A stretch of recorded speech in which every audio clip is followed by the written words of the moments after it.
કહ્યું એમ ગૌ માતાને સાચા અર્થમાં સન્માન મળે, ગૌ માતાની સેવા થાય, ગૌ માતા સુરક્ષિત રહે, ગૌ હત્યા પ્રતિબંધનો કાયદો કડક રીતે લાગુ કરવામાં આવે રાષ્ટ્રીય લેવલે, અને સાથે સાથે ગોપાલન દ્વારા, ગૌચર સુધારણા દ્વારા, ગાયોની નંદી શાળાઓ દ્વારા, અભયારણ્ય દ્વારા,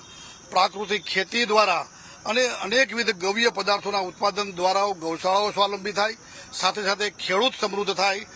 આપણે બધા ઓર્ગેનિક એટલે કે જે ખરેખર સાચાનો પ્રાકૃતિક ખોરાક ખાતા થઈએ, આ જમીન ઝેર મુક્ત થાય, આ વાતાવરણ પ્રદૂષણ મુક્ત થાય, આપણે બધા સ્વસ્થ રહીએ, આવા બધા જ એક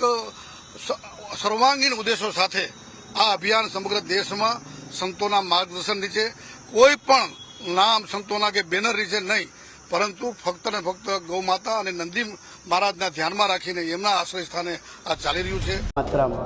समस्त भारत देश में आज गौ माता के लिए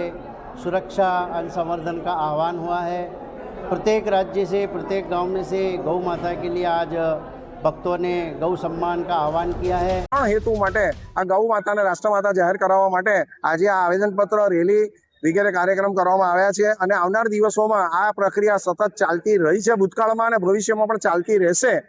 પણ વૈજ્ઞાનિક રીઝનથી પણ એ આપણને આરોગ્ય પૂરું પાડે છે। એમના ગૌમૂત્રથી લઈ, એમના દૂધથી લઈ, એના ઘીથી લઈ બધી જ વસ્તુ આરોગ્યમાં એમનો ઉપયોગ થાય છે અને આપણે કરતા આવ્યા છીએ આપણી સંસ્કૃતિ મુજબ।